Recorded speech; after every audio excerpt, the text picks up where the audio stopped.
El ritual griego del verano. Llegamos ahora al ritual griego, que es un poco más formal.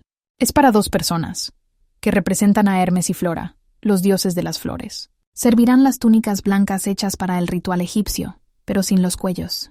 Para Flora, añadir una corona de flores y un ceñidor de plata. Unas alas recortadas en cartulina y cubiertas con papel de aluminio, fijadas con una cinta alrededor del cuello para Hermes.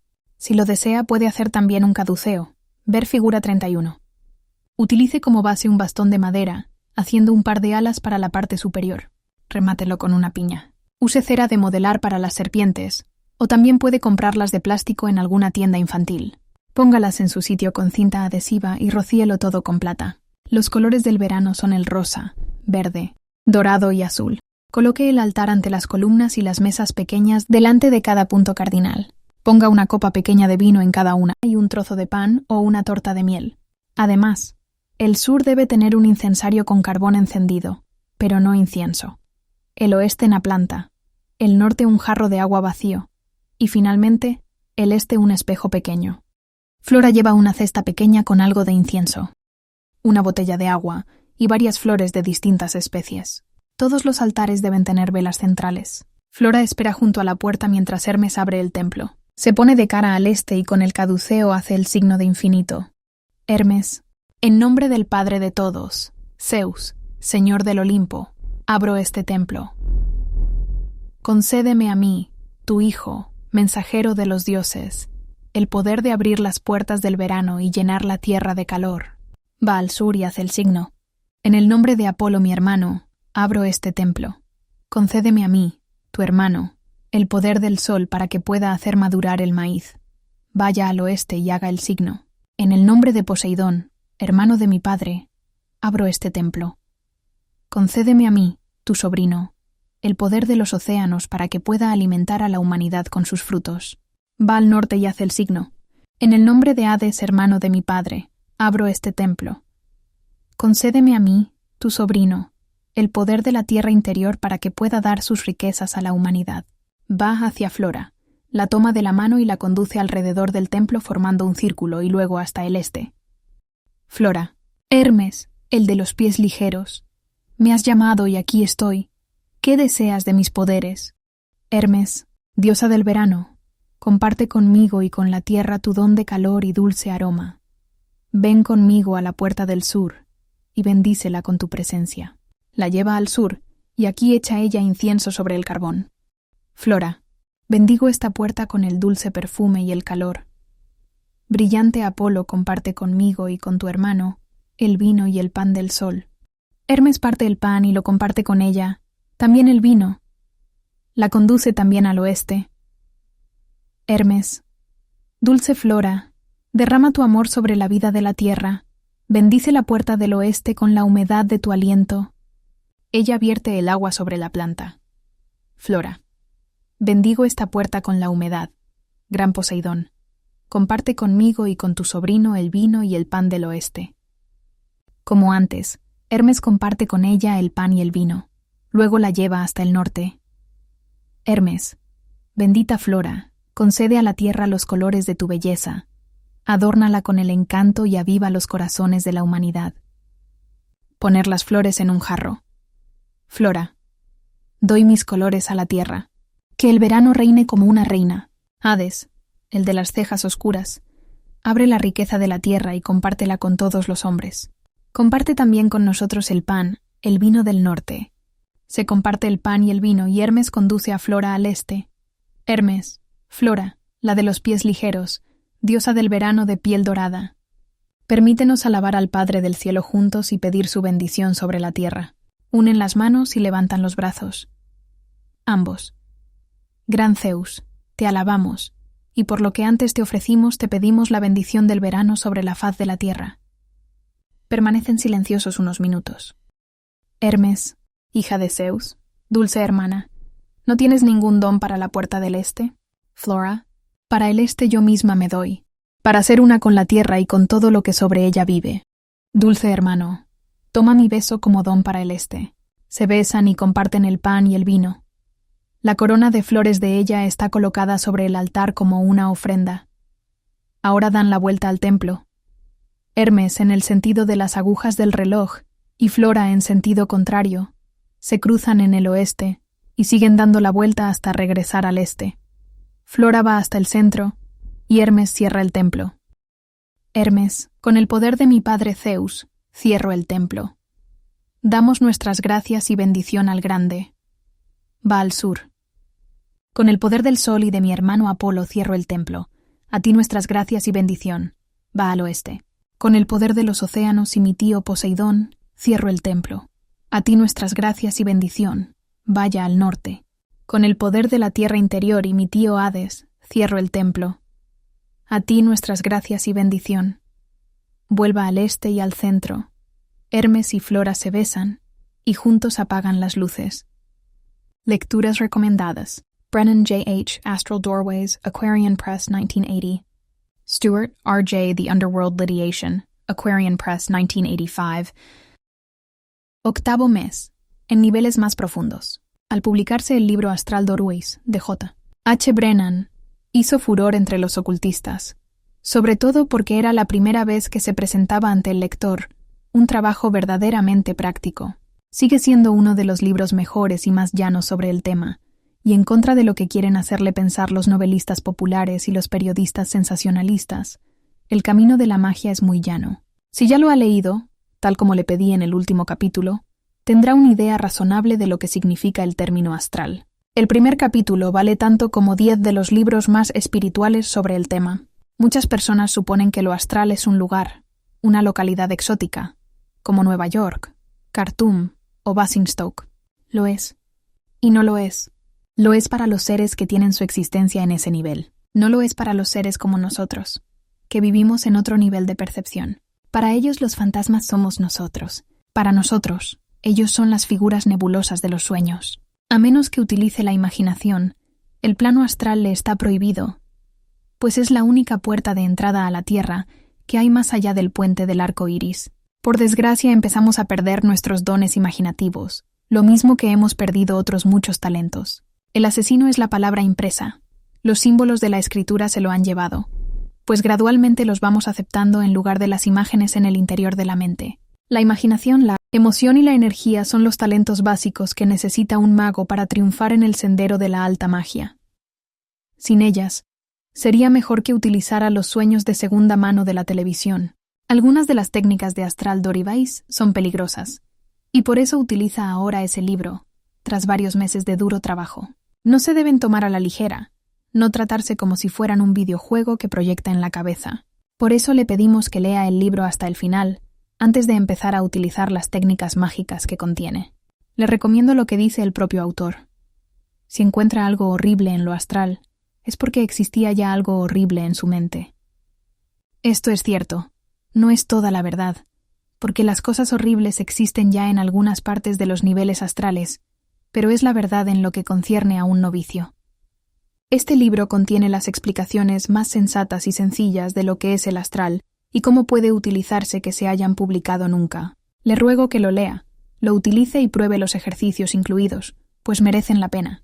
Además de su rutina de meditación básica, prueba el ejercicio de concentrarse en una forma geométrica simple todo lo que puede sin permitir que otros pensamientos crucen su mente. Hágalo 3 o 4 veces, tratando de aguantar por lo menos 10 segundos cada vez. Después siga con la meditación habitual. Le servirá de ayuda recortar la figura en colores brillantes y mirarla unos minutos antes de cerrar los ojos, lo cual nos lleva a la utilización de los colores destellantes. Los colores destellantes. Casi todas las personas están familiarizadas con el fenómeno de que una imagen de la televisión persista en la vista cuando ha desaparecido ya de la pantalla. Pocas saben que esto se utiliza como una técnica de entrenamiento oculto para relajar los músculos oculares y permitir el desarrollo de la visión clarividente latente. La imagen de la pantalla se repite en la visión humana en sus colores complementarios. Empieza pronto a destellear del color primario al tono complementario y puede persistir varios minutos, haciéndose gradualmente más débil. Puede probarlo poniendo una de las formas geométricas recortadas en un papel brillante sobre un fondo blanco, dejando al menos 10 centímetros de borde. Observe la forma unos minutos sin parpadear y pase la vista luego a un trozo de cartón blanco. La imagen se imprimirá en el papel blanco, pero en su color secundario. Esta imagen secundaria, Es la que puede utilizarse como puerta astral, a través de la cual puede entrar en el mundo invisible interior. La puerta es astral, real en su propio nivel, pero no en este. Estas técnicas simples pueden mejorar rápidamente su capacidad de creación de imágenes interiores. Sucede muy a menudo que una auténtica imagen clarividente se ve, por así decirlo, no de frente, sino con el rabillo del ojo. Cuando le suceda tal cosa, es importante observar el fenómeno tranquilamente y como si estuviera viéndolo a su través, y no mirándolo fijamente. La práctica con las imágenes y colores destellantes mejorará esa capacidad. Para ayudarle en este ejercicio, encontrará varios ejemplos de imágenes en la figura 32. Si las vuelve a dibujar y las colorea con rotuladores, podrá utilizarlas también para practicar los cambios de colores. Los peligros del encanto. Volviendo a las puertas astrales, intente el ejercicio de utilizar una historia breve para agudizar su imaginación visual y la memoria auditiva. Procure encontrar el tiempo necesario para hacerlo por lo menos una vez al día. Si es necesario, utilice el tiempo empleado en los transportes en lugar de sus ejercicios de relajación y respiración, que serán ya casi un reflejo automático que se pone en acción cuando es necesario. Haga una variación, tratando de escuchar su disco favorito sin ponerlo en el tocadiscos. Pruebe después su capacidad de recordar sabores y aromas. Al principio utilice condimentos y hierbas fuertes, progresando después a sabores más delicados. Haga lo mismo con los olores. Todo esto puede parecerle una pérdida de tiempo, pero le va entrenando gradualmente para niveles mucho más profundos de trabajos de sendero, en los cuales consistirá una gran parte de su trabajo futuro. Dentro de cada uno de nosotros hay un reino de la mente que combina las leyes del caos y del orden. En la mayoría de las personas, ese reino carece de gobernante. Es un Logres sin Arturo, un Avalon sin Morgana o Nimue, un Camelot sin la reina Ginebra. Solo cuando la corona sea reclamada recuperará ese reino su auténtico estado de perfección. Para la mayoría, aunque seamos magos muy avanzados, seguirá habiendo esquinas de nuestro reino marcadas con la siguiente leyenda: aquí hay monstruos. Si piensa dedicarse plenamente a la alta magia, el gobierno de ese reino será una de sus mayores preocupaciones, y deberá librar una batalla constante contra los monstruos. Esto no significa que deba estar preocupado todo el tiempo por el mundo interior. Eso sería caer en el encanto de la alta magia, y su trabajo degeneraría en un sueño de mazmorras y dragones, y se convertiría en una parodia de sí mismo. El reino interior es donde forma sus ideales y esperanzas, y los sueños que pueden hacerse realidad. Ahí es donde se entrena el ser superior, lo mismo que Arturo fue entrenado por Merlín en el castillo de Sir Héctor, antes de pretender el trono. El único modo de encontrar y reivindicar el reino interior es por medio de los niveles más profundos del trabajo de sendero. Los niveles más profundos del trabajo de sendero. Ya ha realizado algunos de los tipos más ligeros de trabajo, pero ahora debe aprender a profundizar más en esta extraña esfera, que no es nunca la misma en sucesivas visitas. En lugar de hacer el trabajo de sendero en su sillón favorito, utilizará el templo como punto de partida. Por el momento bastará con formular los puntos de entrada y darse a conocer a los guardianes. Posteriormente le proporcionaremos trabajos de sendero específicos que le conducirán a los lugares más importantes, pero por el momento se limitará a aprender a profundizar en sí mismo, ahondando más de lo que lo había hecho nunca. Al principio del libro aprendió que era posible meditar de pie y moviéndose, y ahora aprenderá que hay posiciones, sentándose de forma distinta, para hacer los trabajos de sendero. Muchas de ellas están representadas en la estatuaria del antiguo Egipto y fueron utilizadas en el entrenamiento de los novicios del templo. Los egipcios no hacían nunca nada que no tuviera una finalidad detrás. Aprenda por tanto a mirar y pruebe las posiciones de las manos y los pies de las estatuas. Sitúe el altar en el este y luego, en el centro de la sala, ponga un cojín firme pero cómodo. Siéntese en la posición representada en la figura 33, con los brazos doblados sobre las rodillas. En los catálogos de los museos, esas figuras reciben el nombre de estatuas de bloque, suponiendo que al artesano le era mucho más fácil esculpir el duro granito si el cuerpo se hallaba en esa forma. Eso es cierto, pero había otras razones para esculpir así las figuras. En esta posición la respiración se ve ligeramente restringida, por lo que las inspiraciones son más superficiales. Ahora doble la cabeza, apoyando la frente en los brazos, y cierre los ojos. Estará ejerciendo presión sobre el llamado tercer ojo.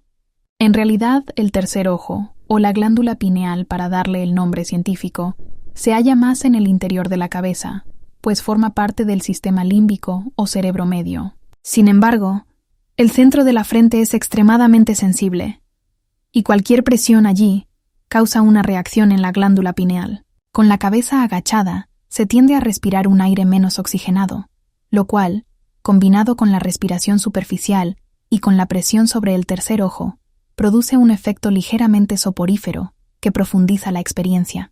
Pruebe esta posición durante varios minutos varias veces antes de utilizarla para un trabajo de sendero verdadero. Asegúrese de que no le resulta demasiado restrictiva, pues no es el modo para todo el mundo. Utilice en tal caso la posición de la figura 34, doblando la cabeza hacia el pecho. Es algo menos eficaz, pero sigue produciendo una experiencia más profunda que cuando se sienta en la posición de la forma divina, mejor conocida. La formación del cuerpo de luz. Cuando esté seguro de controlar esta posición, podrá empezar el trabajo. Ponga al guardián del templo en posición de protección, es decir, para que le defienda mientras se halla en trance.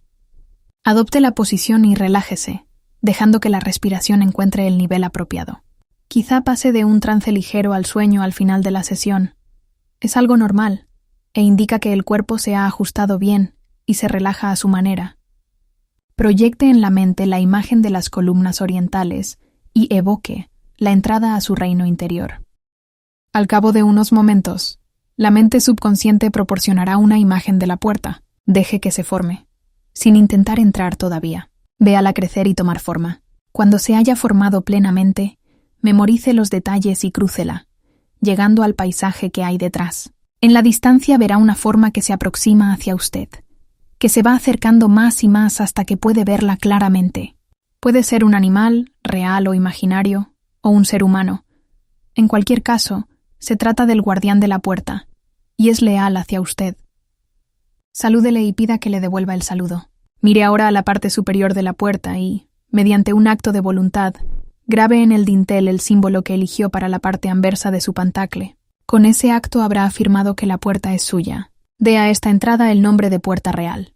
Puede volver ahora al templo y recuperar plenamente la conciencia. En cuanto haya bebido algo y haya cerrado completamente la meditación, haga un dibujo de su puerta real y póngalo en su diario mágico.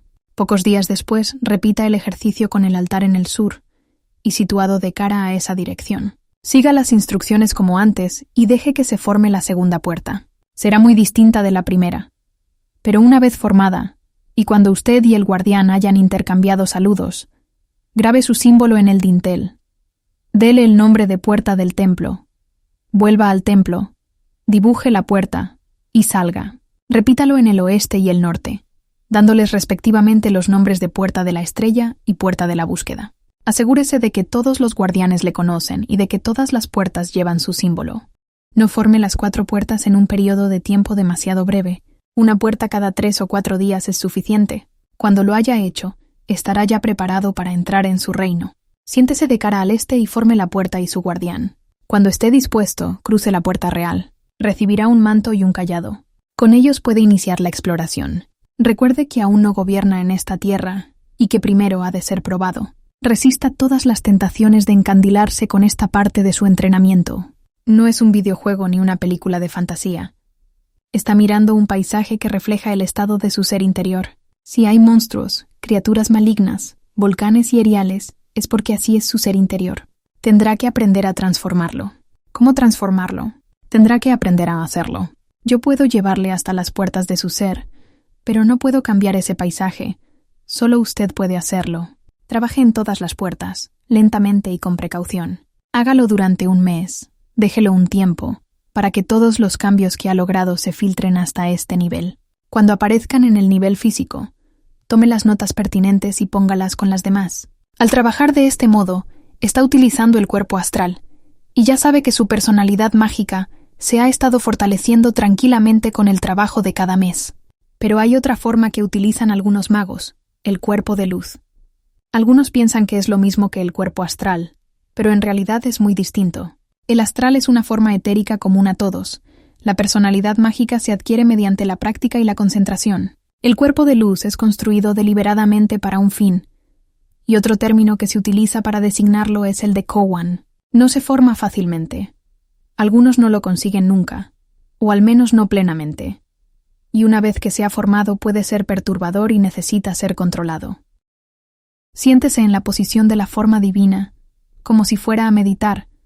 La formación es mejor realizarla en el templo, para evitar así que el Kowan deambule por ahí. Cierre los ojos y forme delante de usted, con tanto poder y concentración como pueda, la forma de una figura con túnica y capucha. Fórmela fuera y de espaldas a usted, pero con la intención de que sea un simulacro de sí mismo dentro de la túnica. Fórmela lenta y cuidadosamente, sin precipitarse en el proceso, unos cuantos minutos cada vez y todos los días sin excepción, hasta que sea tan claro como pueda. Puede tardar varios meses, o aún más, pero lo más importante es que lo haga lenta y cuidadosamente. Una vez que la figura sea clara, inicie la segunda fase. Centre la atención en la parte posterior de la cabeza. Imagine ahora un delgado haz de luz que sale de su frente y se extiende lentamente hacia el punto focal de la figura. Cuando le llegue, vea el haz de luz. Haga esto 3 o 4 veces al día como máximo. Cuando resulte fácil, puede proseguir. Únase al Kowan como de costumbre, pero en esta ocasión, deje que una diminuta semilla de conciencia recorra el haz de luz y entre en la cabeza del Kowan. Sienta como si usted estuviera dentro de la figura, pero siga con los ojos cerrados. Retírelo ahora. Hágalos 2 o 3 veces al día como máximo. Finalmente, cuando se sienta capaz de enviar y retirar a voluntad la semilla de conciencia, estará preparado para la fase final. Cuando la semilla haya entrado en el cuerpo de luz, deje que actúe como un sentido extendido del ser. Procure abrir los ojos de la figura y mire lo que hay delante de usted desde el punto de vista del Kowan. Si siente vértigo, cierre los ojos e inténtelo de nuevo unos minutos más tarde. Construya gradualmente la sensación de estar en 2 lugares al mismo tiempo. Pero repito, vaya lentamente. Un cuerpo de luz plenamente operativo puede enviarse a largas distancias, como un mensajero para aquellos que lo ven. Es una técnica muy utilizada en el Tíbet por los lamas de alto nivel, y hay muchas notas que indican que han utilizado esos Kowan como medio de comunicación. Puede parecer fantástico, pero se puede hacer. Sin embargo, pocos magos occidentales han sido capaces de dominar plenamente esta técnica. No hay ningún motivo para que por lo menos no la pruebe. Unas palabras de advertencia. Con la implantación constante de la conciencia, por muy pequeña que sea la cantidad utilizada, el Kowan acaba obteniendo una mente medio consciente propia. De hecho, lo habrá animado parcialmente. En ese punto es casi seguro que le pedirá la libertad. Eso no debe usted permitirlo, pues carece de protección contra las fuerzas oscuras, quien lo tomarán y lo utilizarán contra usted e incluso contra aquellos con quienes está implicado. Pensarán que es usted y se fiarán de las apariencias. Por tanto, en el momento en que el Kowan se vaya creciendo, dele una buena sacudida psíquica y recuérdele, en términos nada vagos, quién es el que manda. Retírele todo contacto y no intente construirlo por lo menos durante un mes lunar. Eso le bajará los humos. No empiece a sentir pena por él, dejándole hacer lo que quiera, pues se estaría poniendo en las manos de fuerzas oscuras que posiblemente no conoce. Utilización de la mitología. Ahora ya estará bien familiarizado con la mitología en un nivel u otro. La escuela en la que me entrené insistía en el conocimiento de trabajo de por lo menos 2 panteones diferentes con sus mitos, 3 si era posible. Es una pena que las escuelas de los misterios más modernas no sigan esa práctica, pues los mitos contienen muchos retazos de información sobre rituales y entrenamientos que nos dan una percepción más profunda de la mente del hombre antiguo. También nos sirven para formarnos en la ciencia de las correspondencias y el simbolismo. Con un conocimiento básico de la mitología, tendrá un mapa con el que podrá orientarse en los niveles astrales. Cuando trabaje con estados alterados de la conciencia, se encontrará con formas y símbolos del mundo antiguo, los cuales pueden ser valiosos si se les asigna su valor correcto en el esquema. La obra monumental de Fraser, The Golden Bough, N del T. Hay una versión reducida traducida en la editorial FCE.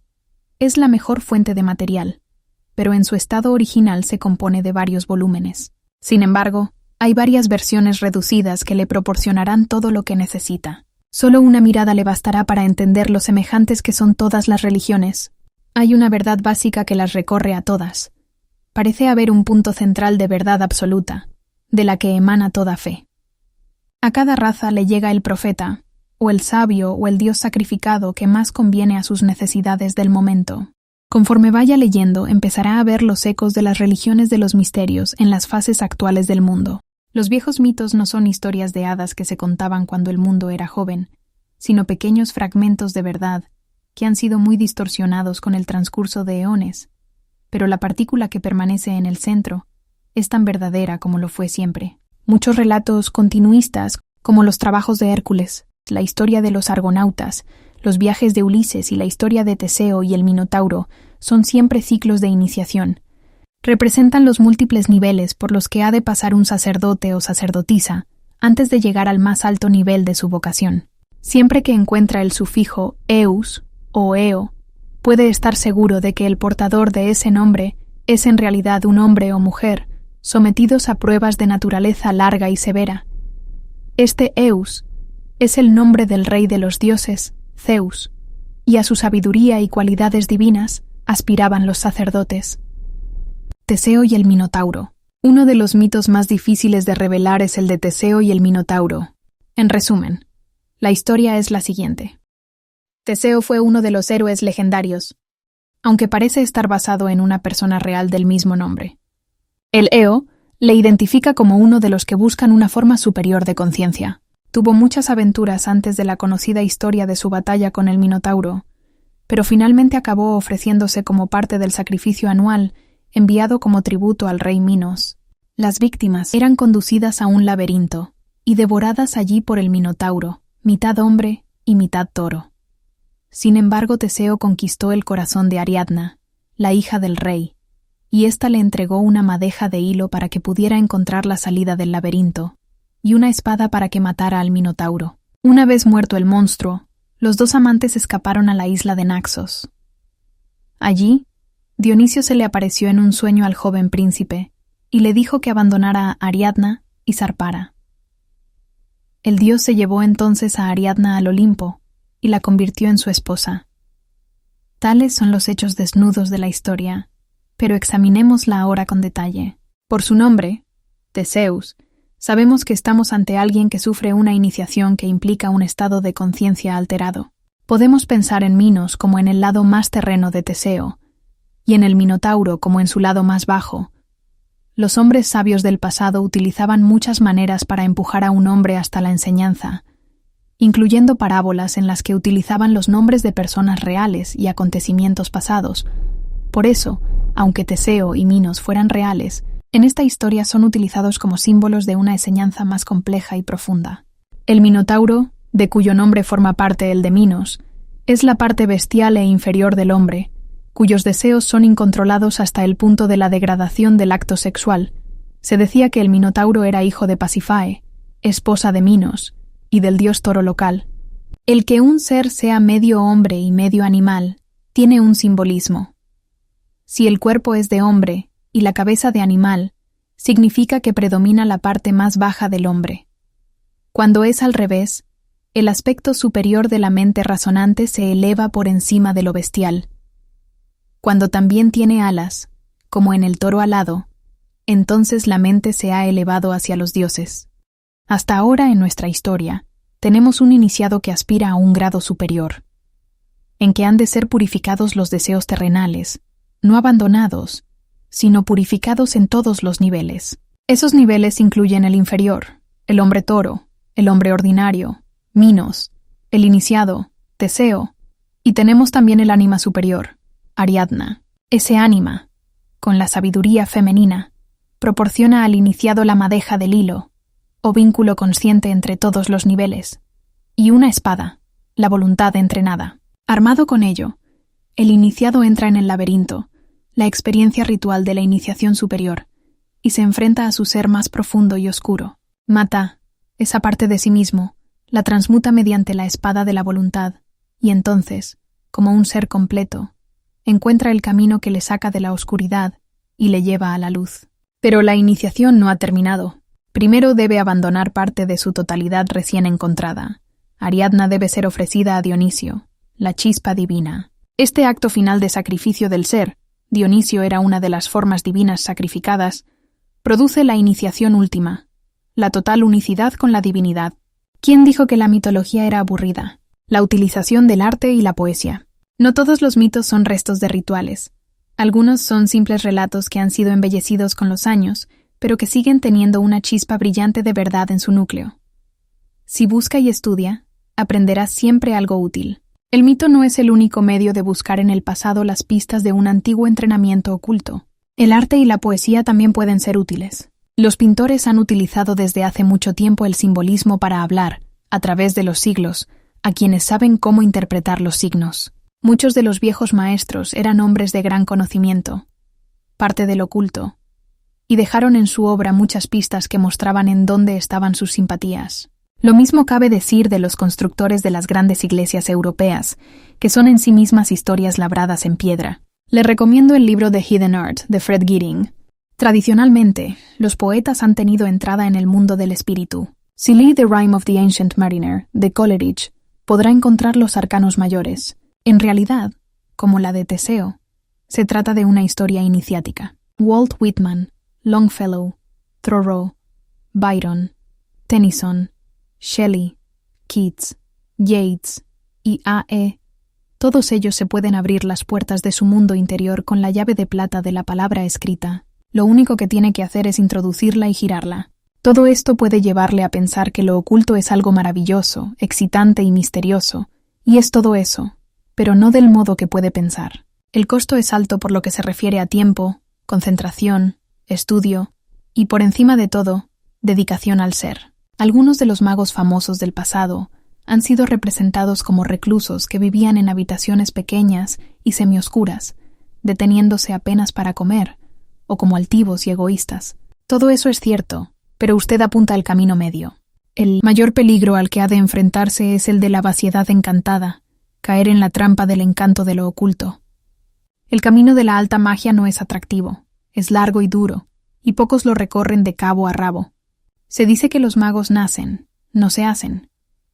Eso es cierto en parte. Los mayores nacen, pero usted puede convertirse en un mago competente.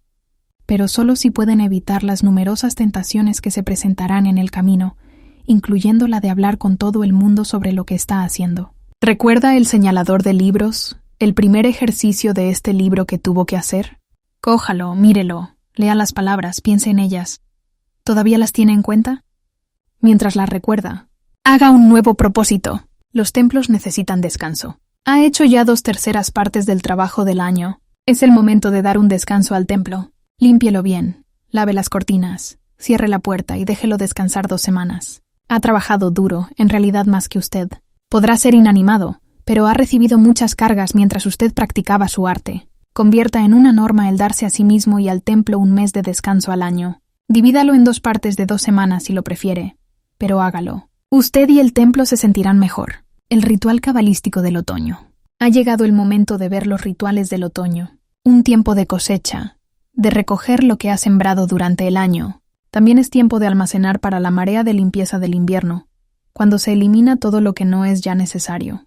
El primer rito es primordialmente cabalístico, y para una sola persona.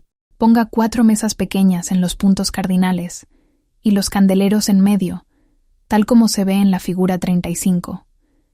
En el este ponga una hogaza de pan horneado en casa, en el sur algunas manzanas, en el oeste un poco de vino, y en el norte un manojo de trigo, maíz o cebada. En el altar principal algunas tartas, el cáliz y el incensario. En los días anteriores al ritual, medite sobre el año y su trabajo. ¿Qué ha conseguido? ¿Qué queda todavía por hacer? ¿Cuál es su objetivo para el resto del año? Escríbalo, léalo y condénselo lo más posible en una hoja de papel. Doble esta hasta convertirlo en una pieza pequeña y póngala en el altar. Tome un baño, lávese el pelo, corte un trozo de su pelo e introdúzcalo en el papel. Vístase como de costumbre y entre en el templo. Encienda la vela del altar, y de esta las demás, empezando por el este y en el sentido las agujas del reloj. Ahora de pie de cara al altar haga la cruz cabalística. Ate, Malkuth, Vegebura, Leolam, Amén. Haga el signo del pentagrama y abra en el nombre de Adonai. Vaya haciendo esto alrededor de los puntos cardinales, de cara al altar. En el este Rafael, en el sur Miguel, en el oeste Gabriel, en el norte Uriel. Bienvenidos a este lugar en el nombre de Melchisedec, el sumo sacerdote de la divinidad. Vaya al este y levante el pan. Rafael. Señor de los cientos del cielo, bendice este don nacido del sol, el aire y la tierra. Que alimente al hambriento, ve bendice la mano que lo da. Parta el pan en dos. Vaya al sur y ofrezca las manzanas. Miguel, protector del débil y el oprimido, bendice esta fruta madurada por el sol, y que no sea la fruta de la tentación, sino la del conocimiento de lo bueno y de lo malo, para que podamos conocer la diferencia y evitar la tentación. Deje las manzanas y vaya al oeste, levante el vino. Gabriel, el que trae la palabra de Dios, bendice este vino para nuestros cuerpos, para que podamos tomar el vino de la vida derramado por todos los sabios, desde que comenzó el mundo. Tome un sorbito y deje el vino. Vaya al norte y ofrezca el trigo. Uriel, Señor de la tierra y todos sus dones, bendice este cultivo para que abunde en toda la tierra, para que sea un año en el que toda la humanidad conozca el consuelo de tener el estómago lleno. Déjelo y vaya al altar. Encienda el carbón y ponga el incienso. Mientras arde, lleve un trocito de pan del este y una copa de vino del oeste. Ponga el vino en el cáliz principal y moje en él el pan. Melquisedec, sacerdote del Dios Supremo, en el desierto tras la batalla con los reyes de Edom, llevaste pan y vino a Abraham. En esta comunión entre el hombre y el sacerdote del Dios Supremo, se hizo un pacto. Te ruego, en tu sabiduría y cuidado por la humanidad, que esta cosecha dé pan a todo el mundo. Como señal de la antigua costumbre, tomo en mi cuerpo este pan y este vino. Coma. Ahora, en este sagrado lugar, guíame y enséñame.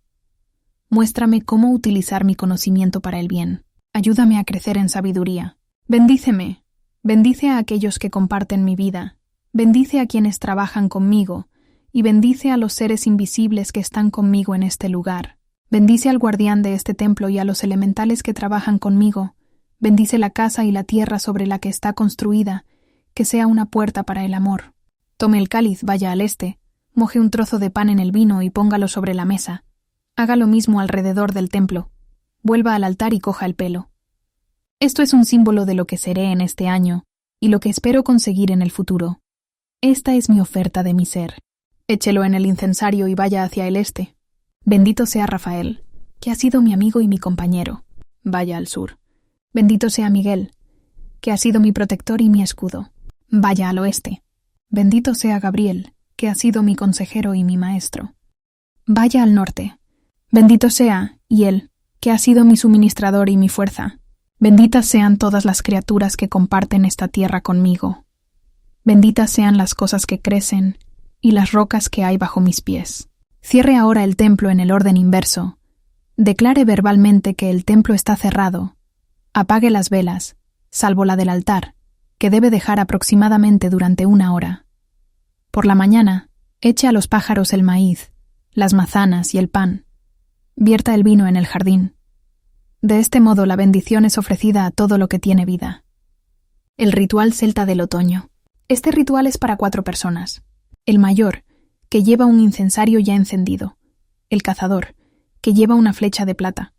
La doncella que lleva un caldero pequeño lleno de tartaletas. La mujer sabia que lleva una hoz de plata. La flecha puede ser de madera y pintada. El caldero puede ser de latón, de los que se utilizan para transportar plantas de maceta. La hoz puede ser de cartulina, forrada de papel de aluminio. Entren de uno en uno, tomando asiento cada uno antes de que entre el siguiente.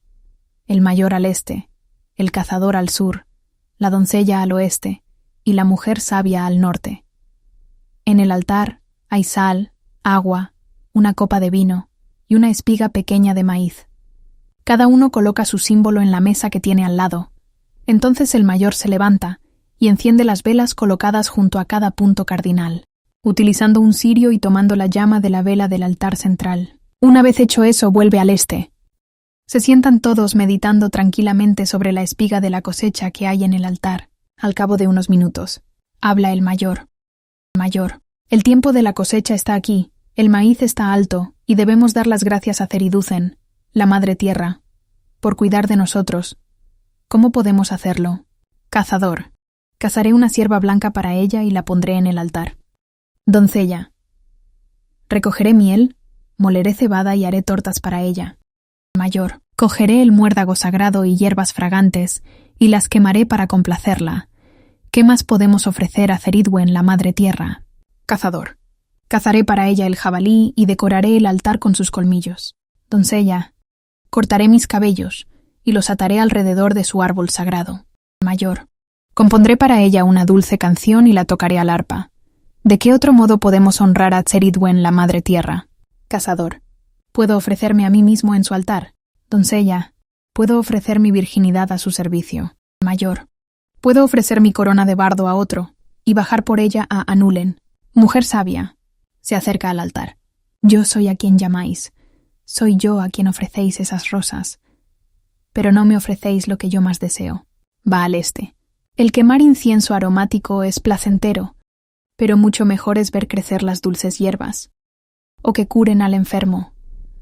La corona de un bardo es una gran ofrenda, pero ¿quién cantará tan dulcemente si tomas el camino de la oscura Anún? Mejor eleva tu voz para complacer a los amantes jóvenes y agitar el corazón del cazador. Va al sur. La cierva blanca es la forma con la que recorro el bosque. ¿Vas a matarme y ofrecerme a mí misma? Mejor guardar la flecha para el viejo moribundo, para que el sufrimiento sea corto y la muerte piadosa. El jabalí es la forma en la que mi señor colmilludo corre. ¿Me va a dejar con la pena y solo sus colmillos de recuerdo? Mejor lleva tú mismo los colmillos y aprende de su poder. Tu vida es dulce, y yo no deseo que cese, sino que aumente. Va al oeste. Suave doncella, come tú misma las tortas, pues mi alimento en Tir na Nog es mejor todavía. Guarda tu pelo para atar el corazón de un hombre, y dale a él tu ser secreto. Lo único que pido es que améis a mis hijos y a los seres que crecen. Lo único que necesito son nuestros corazones. Lo único que tenéis que ofrecer es nuestra alegría por mi presencia. Vuelve al norte. Mayor. Dulce señora, sabia y buena. Solo somos mortales que acordamos lo queridas que son esas cosas para tu corazón. Solo tratábamos de mostrarte nuestro respeto. Toma entonces el incienso y circunda el templo de este a norte. Coloca el incensario en la mesa de ella y vuelve a su lugar. El cazador lleva la flecha del sur al norte, la coloca a los pies de la mujer sabia y vuelve al sur por el este. La doncella lleva el caldero y lo coloca ante los pies de la mujer sabia, volviendo por el este y el sur al oeste. La mujer sabia acepta cada uno de los dones con una inclinación de cabeza. Mujer sabia, benditos sean los que dieron estos dones, y bendito sea este lugar sagrado.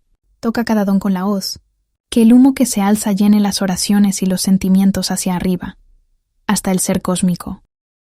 Que el vuelo de la flecha eleve la mente a la inspiración, que el caldero alimente el cuerpo y la mente. Esta es la bendición de Ceridwen, mayor. Va al altar y recoge el vino. La doncella toma las tortas del caldero y las pone sobre el altar. Aquí te ofrecemos la comida. Todos van al altar, y la mujer sabia ofrece el vino a su alrededor, y luego las tortas. Esta se queda junto al altar, mientras los otros recuperan sus símbolos del norte y vuelven a sus lugares. La mujer sabia da la vuelta al templo, bendiciendo cada dirección con sus propias palabras y regresando a su asiento. Mayor, hemos hecho nuestra ofrenda y ha sido aceptada con amor. Ha sido bendecido este lugar y los que aquí están. Meditemos ahora sobre los dones de esta tierra y ofrezcámonos como sus protectores.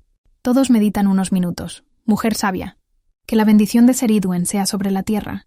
Todos recibimos esta bendición con alegría. Mayor, vayámonos, llenándonos la cosecha que se nos ha concedido. Cazador, mis flechas serán utilizadas con dirección y piedad. Doncella, mi caldero será ofrecido al hambriento. Mayor, lo que he aprendido será enseñado a los que buscan. Mujer sabia, estoy complacida con mis hijos.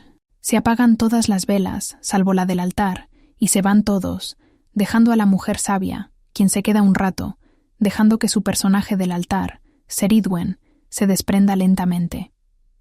Lecturas recomendadas. Coleridge, Samuel Taylor, Balada del Viejo Marinero y otros poemas. Visor 1982. Fraser, Sir J.G., The Golden Bough, Macmillan 1936. Richardson Allen, Dancin' to the Gods, Aquarian Press. 1985. Noveno mes. Mantra, mudra y movimiento. Los arquetipos raciales y el pueblo de las hadas. Ha trabajado hasta ahora en un sentido ritual con las formas divinas y las fuerzas arcangélicas, pero el mago entrenado puede llamar al templo a otras formas y fuerzas. El pueblo de las hadas se encuentra en todo el mundo, y puede ser bueno, malo y neutral en su interacción con la humanidad.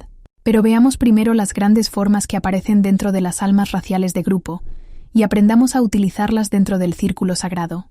Podemos pensar en un arquetipo como en el modelo original de un ideal. Si meditamos sobre ellos, y estudiamos sus símbolos y los ideales que representan, estaremos mucho más cerca del origen de su poder. Encontrará esos símbolos en todos los países, algunos en forma humana, otros como formas animales o inanimadas, algunos simplemente como ideales abstractos, pero conteniendo todos el poder de su raza particular, y utilizados como propaganda en tiempos de guerra o en los casos en que hay que estimular el orgullo nacional. Últimamente se ha puesto de moda el desacreditar el orgullo nacional, pero sin él, una nación no tiene escudo en los niveles interiores y puede ser derrotada en ellos si se le atacara. Incluimos a continuación una lista de esos símbolos para las razas de Inglaterra, Escocia y Gales. Britannia, León, John Bull, Tommy Atkins, San Jorge, La Rosa, Beefeater, Guardsman, los 3 leones rampantes, las plumas del príncipe de Gales, el Bulldog, Excalibur, la Torre de Londres, el Parlamento. Escocia, Unicornio, Claymore, los gaiteros, el Plet de Tartán, el león, los estandares de los clanes escoceses, la gorra escocesa, el brezal. Gales, el dragón, el arpa galesa, el sombrero galés, Cader Idris, Snowdon, la canción, el coro masculino, el carbón. A modo de ejercicio, busque y haga una lista de los numerosos símbolos pertenecientes a otros países. Esos símbolos se pueden colocar en los puntos cardinales del templo como guardianes o como fuentes de determinados tipos de poder nacional. También se pueden relacionar con determinados días, como el día de San Jorge, el del armisticio, Trooping, de Collioure, San Andrés y San Daniel, Burns Night, etc. Esas fechas son útiles porque puede utilizar para su trabajo mágico, con poco esfuerzo por su parte, las formas construidas ya por los sentimientos nacionales. Un poco de estudio y meditación le ayudará a ponerlos en el lugar adecuado, y en algunos tipos de ritual le pueden ser de mayor utilidad que las formas divinas. Recuerde que un buen mago utiliza todo lo que tiene a mano para fortalecer, mejorar y ampliar su magia. Cree que todo lo que hay en el universo forma parte de todos los demás, y que todo existe dentro de lo uno. Por tanto, él forma parte de cualquier símbolo, idea, forma divina, arquetipo o arcángel en la misma medida que de los reinos vegetal o animal, o de la energía vital general de su planeta. Esto incluye a otras formas de ser más nebulosas que la nuestra, por ejemplo los reinos de las hadas. El pueblo de las hadas tiene poco que ver con los mortales, pero algunas veces sus caminos se cruzan. Eso sucede, sobre todo cuando uno es peculiarmente sensible a sus vibraciones. En Escocia esa capacidad es más fuerte que en Inglaterra, y la visión suele pasarse dentro de una familia siguiendo la línea de sangre. Puede ser tanto una bendición como una maldición. Es común oír decir que se desearía tener una segunda visión, pero en realidad no siempre resulta conveniente o agradable. Por ser uno de los que poseen el don, aunque no en tanta medida como otros, puedo decir con toda sinceridad que hay cosas que prefería no ver, especialmente entre los miembros menos amigables del pueblo de las hadas. Una palabra de advertencia: si ha nacido con la visión, no vaya diciéndolo por ahí, pues aunque los demás se pueden hacer más o menos a la idea de que usted pueda ver fantasmas, se vería en un problema si dijera que ve hadas. Es más probable ver hadas o invitarlas a que se unan a sus rituales si trabaja al aire libre. Es raro poder persuadirlas para que trabajen dentro de una casa, aunque hay un tipo de ser al que le gusta mucho vivir con la humanidad. No debe confundir las hadas de los lugares silvestres con las hadas tipo Elfin, como Aengus Og y Midir, los grandes reyes de Tir Nan Og. Si puede creer en mundos paralelos, podrá creer en Tir Nan Seroge. Pero deje tranquilas a las hadas. Es difícil tratar con ellas y tienen la mala costumbre de olvidar sus promesas. Una vez dicho todo esto, Añadamos que ellas y su mundo siguen formando parte de la unicidad universal de la que he hablado.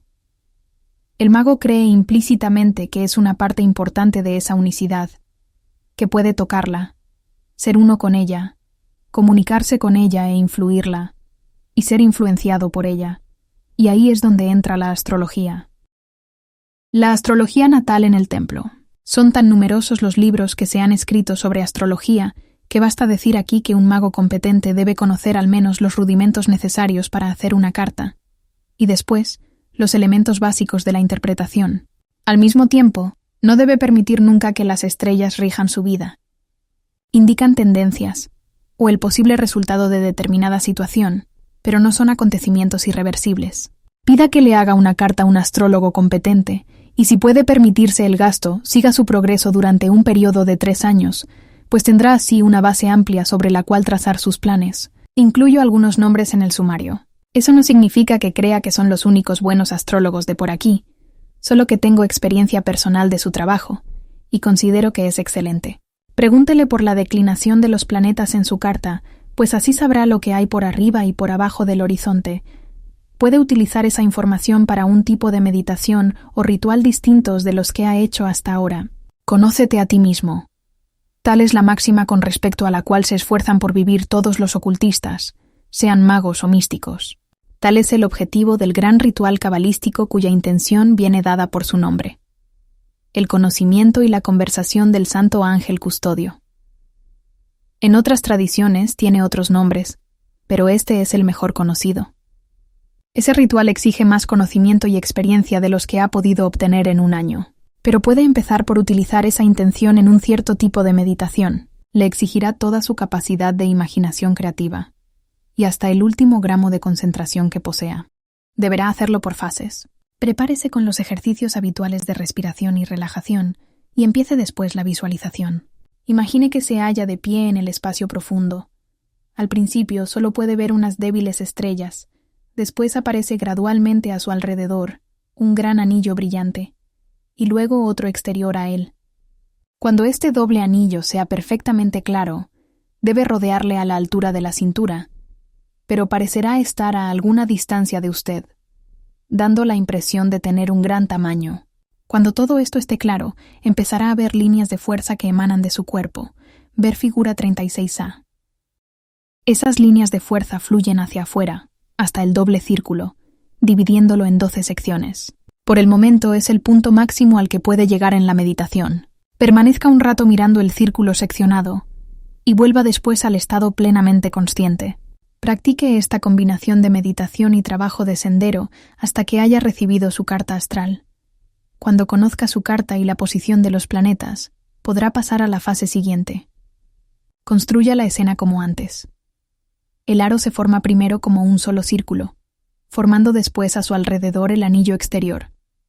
Forme ahora las divisiones, contándolas conforme van apareciendo las líneas de fuerza que emanan de su cuerpo. No hay dirección en el espacio, pero el punto hacia donde está mirando le llamaremos horizonte. Recuerde el signo zodíacal de su primera casa, y si no conoce el momento de su nacimiento, ponga en ella el signo solar. Ahora dé la vuelta lentamente, poniéndose de cara, por turno, a cada dirección y visualizando el signo apropiado de esa casa de acuerdo con su carta astral. Tómese el tiempo necesario y fórmelo tan claramente como pueda.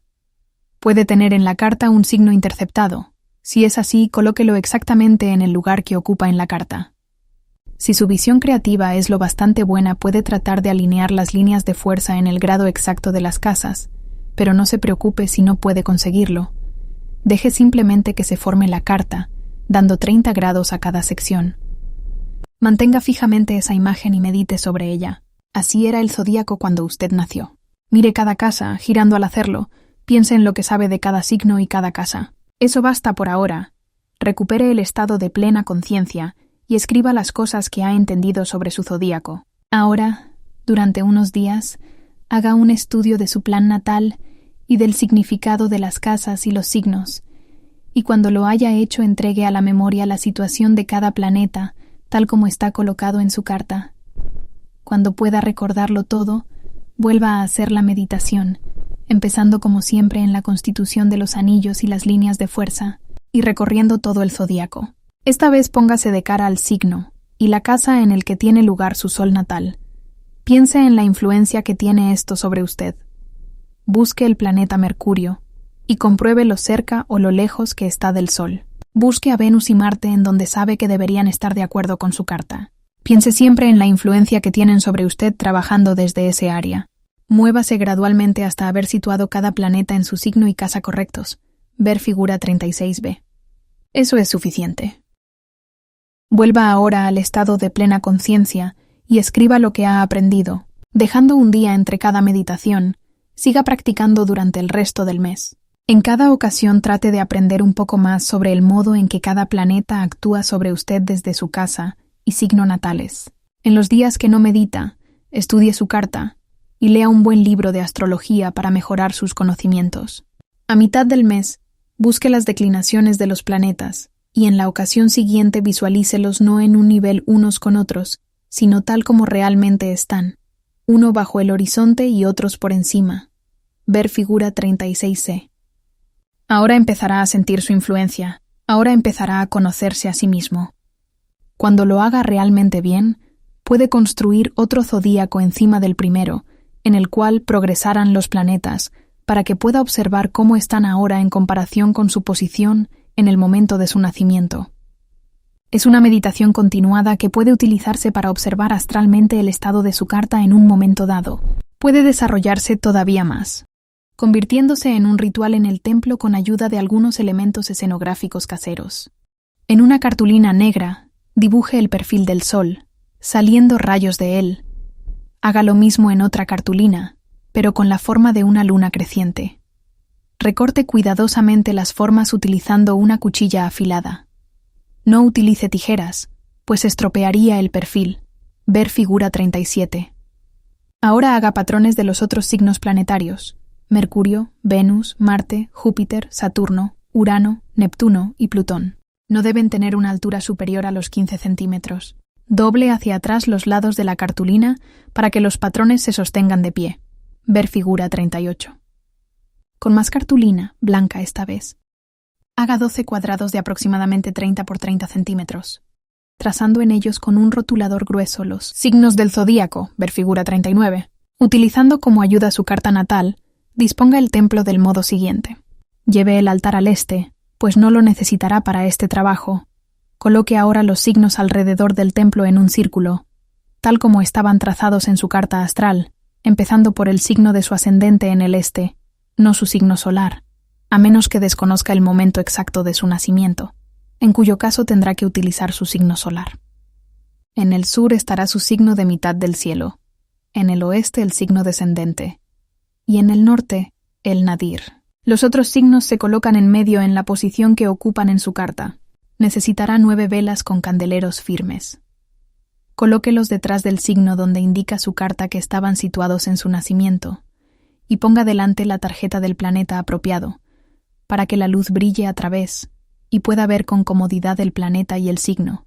Ver figura 40. Siéntese en un cojín en medio de este círculo, de cara a su signo solar, y medite sobre las influencias que tienen sobre su vida el sol, el signo y la casa. Pase entonces a la segunda casa, y aunque no haya planetas allí, el signo y la casa le seguirán influyendo en algún grado, pues recuerde que toda persona recibe el impacto de todos los signos, no solo de los que tienen un planeta. Siga girando y meditando sobre cada signo hasta que haya hecho el recorrido completo. Hágalo varias veces durante este mes, y al final escriba la suma total de sus descubrimientos durante las meditaciones. Posteriormente podrá aumentar el valor de este ejercicio, utilizando nuevos patrones y candeleros para indicar la progresión de los planetas y el modo en que afecta a la carta básica. Danzando para elevar el poder. Durante miles de años ha sido costumbre danzar en un lugar sagrado para elevar el poder. La figura de un chamán bailando vestido con una piel de ciervo está dibujada en las paredes de la cueva de Les Trois Frères, en el distrito de Ariège, en la Dordogne, en tiempos que se remontan al alba de la historia del hombre. El poder de esa figura danzante sigue atrayendo a personas de todo el mundo. En aquel tiempo se danzaba para poner a los animales al alcance de las lanzas de la tribu. Incontables siglos más tarde, sigue atrayendo animales, humanos, pero animales al fin. Y después de todo el tiempo que ha pasado, es un ejemplo del poder de la magia chamanística. El poder suministrado por un cuerpo moviéndose con intención ritualística es inmenso. Las personas del arte siguen utilizando la danza y el movimiento como medio de elevar el poder, y lo hacen con gran éxito. El principal obstáculo está en ser capaz de perder la conciencia de uno mismo al girar alrededor del templo. Incluso hasta el mago más dedicado necesita mucho tiempo para liberarse de las inhibiciones y de la ropa en algunas circunstancias, y seguir los compases antiguos de la ciencia ritual. Pero si quiere o necesita elevar considerablemente su poder de modo rápido y seguro, la danza es el modo de lograrlo. Los griegos, egipcios y hebreos utilizaban la danza como medio de devoción. En la Biblia se dice que David danzó delante del arca de la alianza, de modo que se hallará usted en distinguida compañía. El hombre primitivo era un ser de acción, y por tanto veneraba a sus dioses con igual actividad, es decir, danzando. Así ha sucedido en todo el mundo y, en un momento u otro, en todas las tradiciones. Hasta bien entrada la Edad Media, en algunos días de fiesta el sacerdote conducía a los parroquianos en una danza rodeando la iglesia, recorriendo el pueblo y regresando a la iglesia. Es un hecho que el bailar en condiciones rituales produce un efecto extraño no solo en los que bailan, sino también en los que observan. Podría decirse que la experiencia es puramente emotiva, pero como dice el coronel Seymour en su ensayo Ritual and Religious Experience, el hecho de que una experiencia sea emotiva no significa que sea menos real. Sigue diciendo que en los primeros tiempos del cristianismo, el obispo conducía a sus feligreses ante el altar, realizando danzas sagradas. Esta práctica fue prohibida por el concilio del año 692, pero no desapareció. Hasta el decenio de 1930 se permitía bailar ante el altar mayor en la Catedral de Sevilla, en la fiesta del Corpus, en la de la Inmaculada Concepción y en los 3 días anteriores al miércoles de ceniza.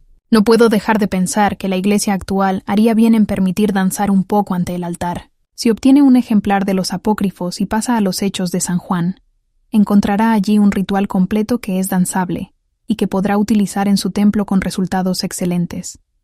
Originalmente estaba pensado para una iniciación, pero también se puede utilizar como ritual de veneración. ¿Qué es lo que vuelve mágica la danza? Hay muchas razones, pero la principal es que, como el vino, la danza embriaga el espíritu, y los giros y saltos constantes producen una sensación de vértigo que libera la psique aprisionada. El ritmo de la danza tiene mucho que ver con esto. Se vuelve casi hipnótico y afecta a los danzarines y a los espectadores, atrayéndoles hasta que entran en el éxtasis de la danza. Este fenómeno lo entienden bien los derviches danzarines del norte de África. Bailan hasta entrar en estado de trance, y creen que entonces la divinidad habla por medio de ellos. El indio americano sigue bailando muchos de sus rituales, y en la Europa oriental no es infrecuente ver a un campesino saltando entre el maíz en la creencia de que las plantas crecerán tanto como él pueda saltar. Las viejas costumbres no han muerto, simplemente están dormidas hasta que alguien las vuelva a descubrir. La palabra griega antigua para ritual era dromenón, que significa una cosa hecha. Entendían que para que se cumpliera algo, es decir, la intención del rito, había que hacer alguna cosa. De ahí viene la danza. ¿Pero se puede utilizar esto en un templo moderno? Sí, pero hay que aprender a dejar que el ser interior ascienda a la superficie antes de aprovecharlo plenamente. Ya había utilizado el movimiento en el templo para elevar el poder. La danza es el siguiente paso lógico. Lleve la grabadora al templo y ponga una cassette de música disco, sin preocuparse por los efectos de esta música en un templo consagrado. La música disco es bastante equivalente al frenético tamboreo acompañado de flautas y entrechocar de címbalos de los antiguos griegos en un ritual dionisíaco. No es necesario que la ponga muy fuerte, pues lo que quiere es oírla, no ensordecer al guardián del templo. Y ahora baile, simplemente baile, como le plazca, como lo sienta y como quiera. Aunque sea usted de mediana edad, déjese ir. Recuerde que nunca se pierden los años juveniles, que siguen existiendo debajo de los posteriores. Déjelos salir a la luz. No es necesario ser atlético. Limítese a poner en ello toda la gracia que pueda. Dance delante de sus dioses y venérelos con el cuerpo lo mismo que con la mente y el corazón. Si le gusta tener a sus dioses en la mente, o al dios si es usted monoteísta, piense en ellos y que su danza sea un himno de alabanza. Dance hasta sentirse agradablemente cansado, pero no exhausto, y después deténgase, coma y beba algo, y tome una ducha si lo considera conveniente. Por el momento haga esto 1 o 2 veces por semana, acostumbrándose a la idea de danzar en su recinto sagrado, para que se sienta relajado al hacerlo. Luego cambie la música a otra más ligera y clásica, cambiando así los pasos y el estado de ánimo.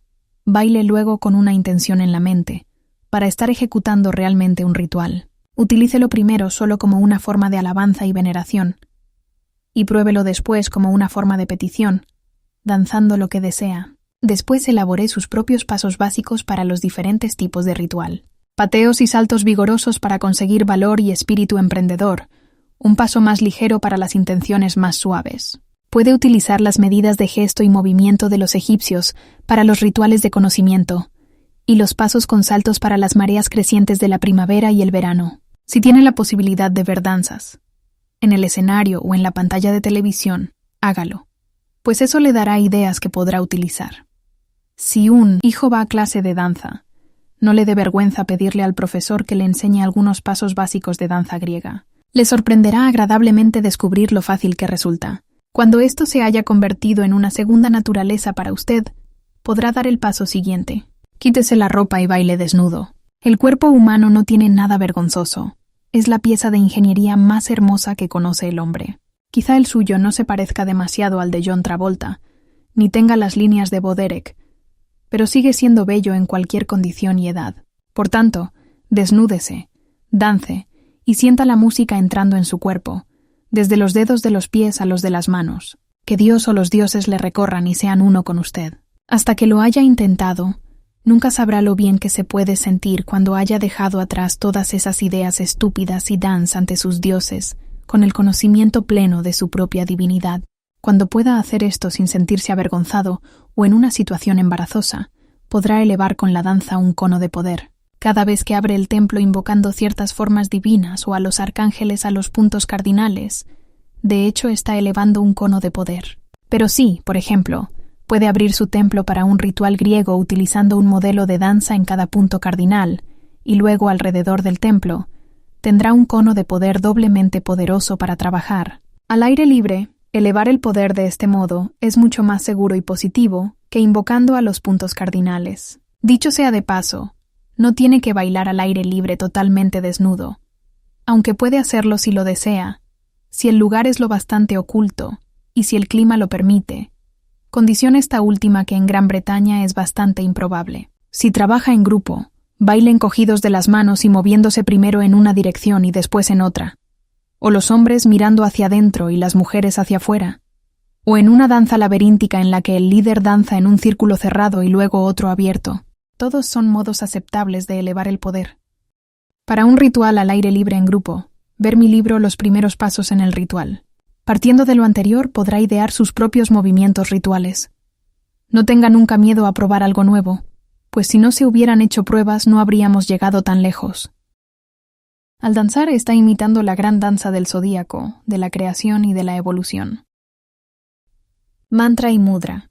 Trabajando solo en esa línea llegamos al uso del mantra y el mudra, los cuales tienen una fuerte vinculación con la danza. El mantra es un mandala de sonido, un grupo de sílabas o palabras que se cantan una y otra vez y que al final producen el mismo efecto que la danza, girando y girando, o, en el caso de un ritual dionisíaco, que 1 o 2 vasos de fuerte vino casero. Eso quiere decir que separa lo etérico de lo físico y eleva el sentido de lo más sutil.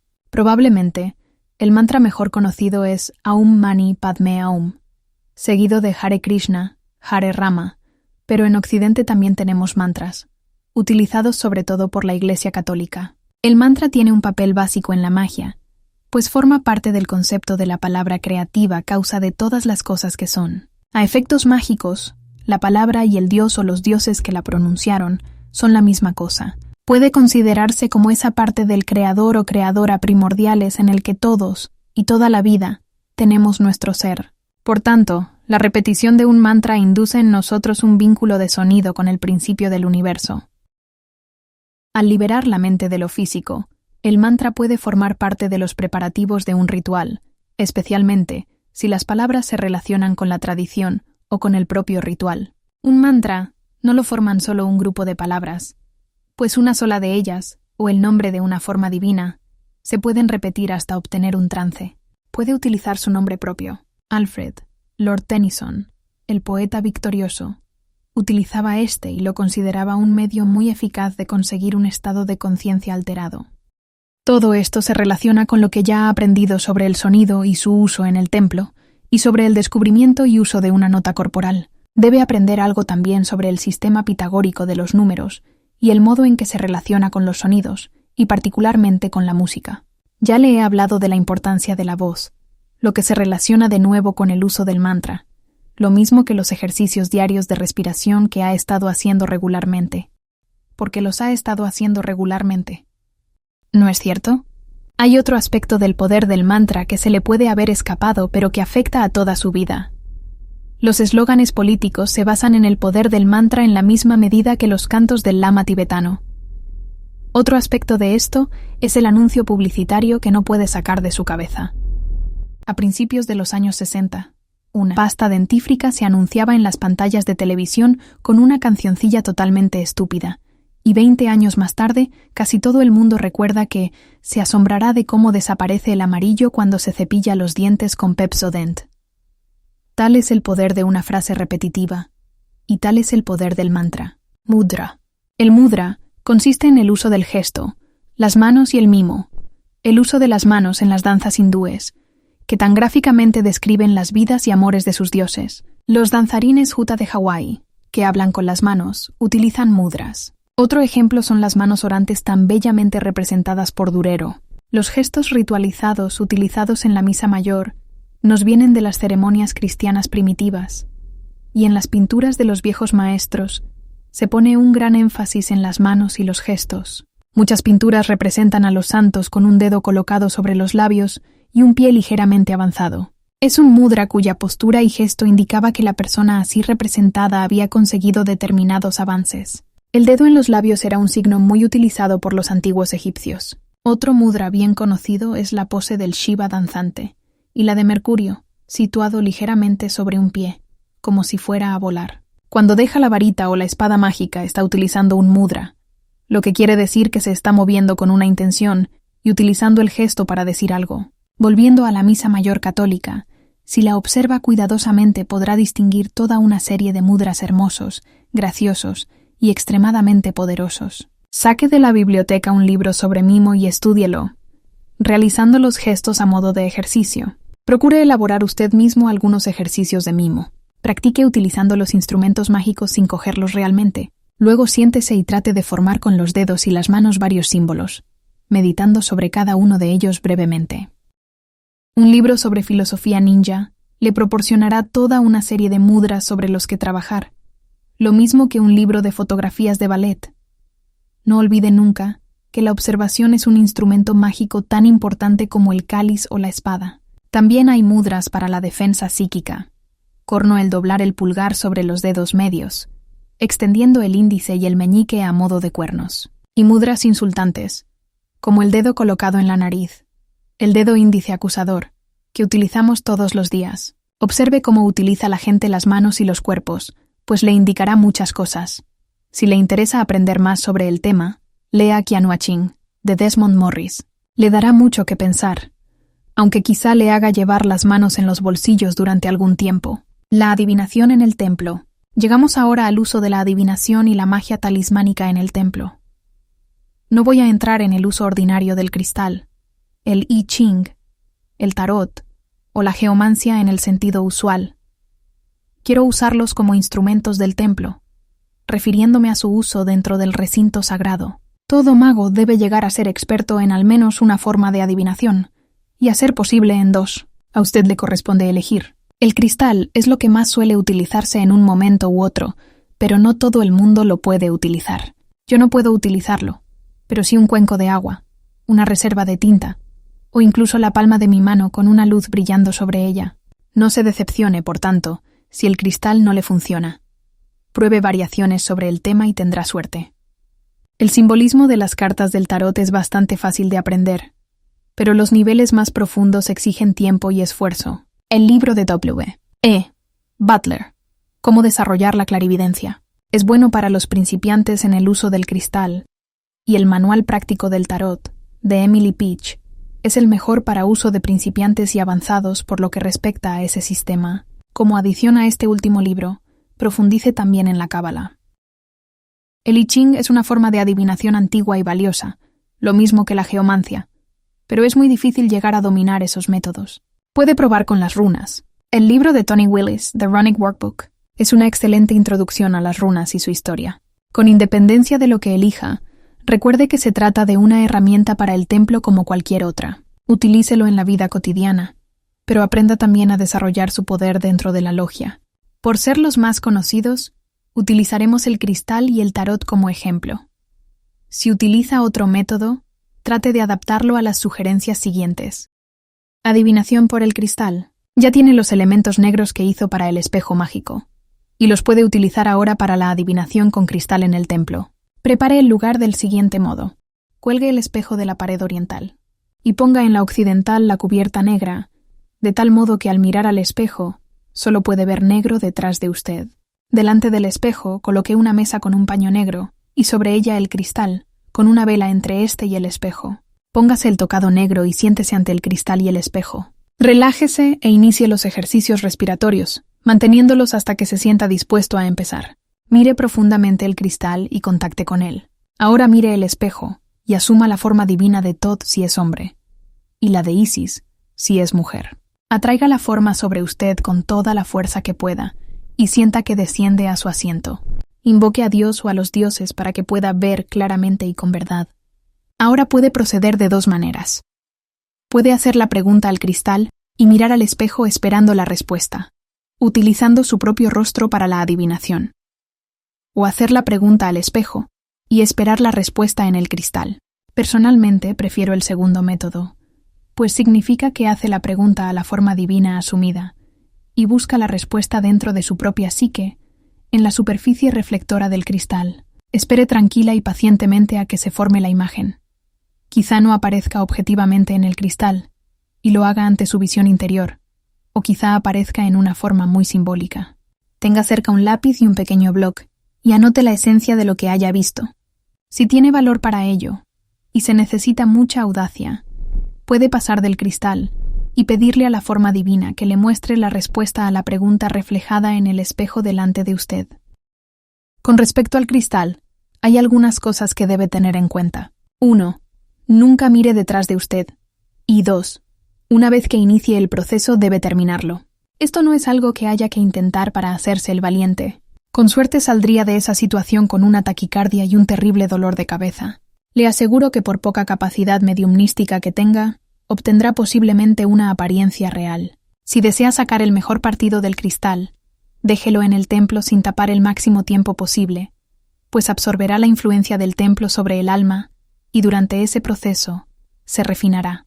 También puede invocar a una forma divina favorita en el punto cardinal adecuado, hacer la pregunta y dejar el cristal destapado en la mesa o silla de esa dirección. A la mañana o noche siguiente, siéntese y mire tranquilamente al cristal esperando la respuesta. Si lo desea, dedique el cristal a esa forma divina y pida que un átomo de su esencia llene el cristal para que pueda estar en vinculación con ese dios o diosa y adivinar, por así decirlo, bajo su protección. Del mismo modo, puede poner el espejo mágico bajo la protección de Hathor, del que es un símbolo, o de Afrodita si prefiere el panteón griego, tarot. La utilización del tarot en el templo es un poco diferente y puede abordarla de dos modos, utilizando los arcanos mayores simplemente como una escalera para elevar su conciencia a un nivel superior, como ayuda para la adivinación. En cualquier caso, lo único que necesitará serán los arcanos mayores. Para usar los triunfos como un medio de conseguir un estado alterado, necesitará poner las cartas en el suelo del templo formando un círculo. También necesitará un magnetófono y una cinta de The Journey of the Fool, que encontrará en Sully's Music Tapes, BCM Box 3721, Londres WSIN 3XX. La cinta es un viaje narrado a través de los arcanos, grabado por ocultistas de buena fe, cuando se realizó en la Conferencia del Sol de 1983.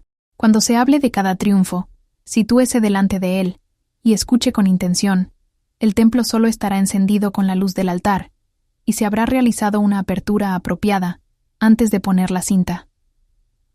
Antes del viaje haga una breve meditación, asumiendo el papel del loco, el cual va a hacer un importante viaje para manifestarse. La combinación de la atmósfera del templo, la luz solitaria y la sensación de hacer un viaje producirán en usted una reacción considerable. También puede poner las cartas formando el diseño del árbol de la vida y caminar por los senderos del árbol conforme se habla de cada triunfo, atrayendo su influencia hacia los chakras del pilar central del cuerpo. Para la adivinación por el tarot bajo la influencia del templo, disponga este tal como se ve en la figura 41, utilizando una pequeña mesa de más entre el altar y el oeste para que sirva de lugar de yesod. Siéntese en el este y medite sobre la pregunta, sosteniendo las cartas en las manos. Ahora barájelas concienzudamente. Ponga la primera carta boca abajo en la silla y diga: este es el principio de mi viaje hacia la luz. Pase al lugar de Chokma y coloque otra carta boca. Esta es la línea ideal de pensamiento. Pase al lugar de Binah y coloque la carta boca abajo diciendo: esta carta muestra la raíz de mi problema. Pase al lugar de Cheses, ponga la carta boca abajo diciendo: esta carta muestra el plan que debo seguir. Pase al lugar de Gebura, ponga la carta boca abajo y diga: esta carta muestra lo que debe ser cambiado o eliminado. Pase al lugar de Tiferet, coloque la carta y diga: aquí está mi estabilidad, mi fuerza en la materia. Pase al lugar de Netzar, ponga la carta y diga: aquí está el camino a la comprensión y el éxito. Pase al lugar de Hod, coloque la carta y diga: aquí está el camino para comunicar mis deseos. Pase al lugar de Yesod, coloque la carta y diga: esta es la dirección en la que el triunfo es más probable. Pase al lugar final de Malkut, ponga la carta y diga: esto muestra el resultado probable de la situación. Vuelva ahora a la primera carta, dele la vuelta, interprete el significado y pase a la carta siguiente. Dele la vuelta y considérela, teniendo en cuenta la anterior, pasando de ese modo por todas las cartas hasta llegar al resultado final. Es útil contar con un pequeño bloc de notas en el que anotar las cartas y sus posiciones, para tener luego la extensión en su diario y poder meditar sobre ella más adelante. Evidentemente, puede cambiar esta extensión por cualquier otra que prefiera. Magia talismánica. Una gran confusión entre talismanes y amuletos. No tendría que haberla, pues el trabajo para el que están destinados es muy diferente. Un talismán, tal como la define MacGregor Mathers, mago del Golden Dawn, es un objeto mágico cargado con la fuerza real que ha de representar. Es un objeto activo lleno de una fuerza igualmente activa, destinado a poner en funcionamiento, alrededor de la persona a quien está destinado, una serie de leyes mágicas. Es como un poste indicativo sobre la cabeza de alguien que dice: este es, aquí está. En términos modernos es similar a un código postal que permite que la carta le llegue a su casa. Si está hecho apropiadamente, seguirá funcionando durante el periodo prefijado, sin necesidad de hacer nada más, de hecho autoperpetuándose. Un amuleto se parece más a un escudo de seguridad, es sobre todo protector y elimina a su portador las malas influencias, algo que se lleva continuamente, como un San Cristóbal con los accidentes durante los viajes, o una cruz o crucifijo contra todo tipo de mal, un ankh, un pentáculo o cualquier símbolo colgado del cuello. Es básicamente un amuleto contra alguna cosa. Y lo es así inconscientemente aunque lo niegue quien lo lleva. A menudo se entrega como un regalo y lleva así las oraciones y deseos del donante en favor de su seguridad y continuo bienestar. Un talismán consiste más frecuentemente en una serie de sellos, nombres y o números o letras hebreas contenidas dentro de un círculo. Tradicionalmente se hace sobre pergamino virgen o velum con tinta molida y hecha a mano. Sin embargo, gracias a la ley de la intención, que tiene primacía en la magia, se pueden trazar sobre papel ordinario con rotuladores y ser igual de eficaces. Si quiere utilizar pergamino auténtico, ha de saber que es caro, por lo que debe practicar primero el dibujo del talismán sobre papel ordinario, para luego, cuando lo haga bien, hacer un dibujo final sobre pergamino, de 10 por 10 centímetros para un talismán grande, y de 5 por 5 centímetros para uno que quiera llevar con usted. La primera regla para hacer un talismán es sentarse a decidir qué es lo que quiere hacer. Esta es la parte más difícil, pues le vendrán 6 o 7 ideas diferentes, todas importantes, o al menos eso pensará usted. Clasificándolas terminará dando con la que incluye en mayor medida a las otras, o con la que le parece más importante. La siguiente tarea consiste en decidir bajo qué serie de influencias colocará este proyecto. Aquí es donde le será de utilidad su conocimiento de la simbología. Espero que empiece a darse cuenta de que todas las aburridas horas de estudio de la primera parte de su año de instrucción comienzan a dar fruto. Los talismanes están bajo influencia planetaria, por lo que necesitará conocer la lista de correspondencias asociadas con cada una. Por ejemplo, el Sol y Júpiter trabajan en líneas similares y controlan cosas semejantes: honor, riqueza, vestido, posición, fortuna, oro, regencia, y cosas como la energía nuclear cuando Fro se utiliza con fines bélicos. Ley. Justicia. La luna rige los sueños, el mar, nacimiento, engaño, crecimiento, magia, la mujer y los misterios de la mujer. Mercurio. Todas las formas de comunicación, libros, aprendizaje, juego, viajes, matemáticas, robo, ciencia, ordenadores y calculadoras, televisión. Marte, guerra, armas, prisión, fuego, trabajo de forja, herrería, misterios del hombre. Venus, amor, música, placeres, lujos, belleza. Saturno, tierra, agricultura, legados, muerte, herencia, consolidación, banca. Las deudas justas, en dinero o en otras cosas. En su libro The Techniques of High Magic, los autores aconsejan hacer un talismán de tierra para usarlo con los otros, a fin de enterrarlos. Es una buena idea que puede seguir provechosamente. Hay una serie de buenos libros que le dirán cómo hacer un talismán. También le darán una larga lista de símbolos que se corresponden con otros símbolos, además de los sellos de las inteligencias planetarias y sus cameas o cuadrados mágicos. Pero no olvide que un talismán ha de actuar para usted y en su nombre. Por eso es usted el que ha de buscar un símbolo que signifique algo en un nivel personal. Por ejemplo, si es un ingeniero preparando un examen importante que quiere pasar bien, ¿qué símbolo se elegirá para el talismán? Ante todo querrá un talismán básico de Mercurio, pues rige toda forma de comunicación, libros, ciencias y aprendizaje, todo lo cual combina bien con lo que usted quiere. Pero ¿en qué tipo de ingeniería está interesado? Construcción, mecánica, marina, genética. ¿Qué herramientas se utilizan en su ingeniería? Elija una que sea típica e incorpórela al diseño. Si no la hay, procure encontrar una forma divina específica para su tipo. Para la marina, pruebe con Poseidón e incluya un tridente en el diseño. Para los puentes, ¿qué le parece un arco iris? Fue el primero de todos los puentes, o un dios como Heimdall, que defiende el puente de Bifrost. Para la construcción elija a Imhotep, el dios arquitecto. Cuanto más trabajo y esfuerzo ponga en la investigación y preparación del talismán, mejores serán los resultados. Mucho más que utilizar el camea o el sello angélico correctos, lo que importa es el símbolo que encarna el deseo que hay tras el talismán. Está bien empezar utilizando las ideas de otras personas, pero cuando le sea posible sustitúyalas por las suyas, pues todo funcionará mejor y con mayor rapidez. Acostúmbrese a pensar por sí mismo, a comprobar si funciona, haciendo pruebas y modificaciones cuando sea necesario y comprobándolas de nuevo. Una de las cosas más importantes que hay que decidir es qué es o qué quiere. Pero una vez decidido, mantenga la firmeza. Practique el dibujo del talismán en un papel ordinario varias veces y haga el auténtico cuando piense que está dispuesto. La mayoría de los talismanes se dibujan dentro de un círculo, pero utilice símbolos pertenecientes a aquello para lo que se hacen. Utilizando la tabla de correspondencias que tiene, elija el planeta que rige sobre ese área. Coloque el signo del planeta dentro del círculo, más el símbolo que considera usted que describe mejor lo que está pidiendo, y escriba por el borde del círculo el nombre o nombres del dios o el arcángel relacionados con ese planeta.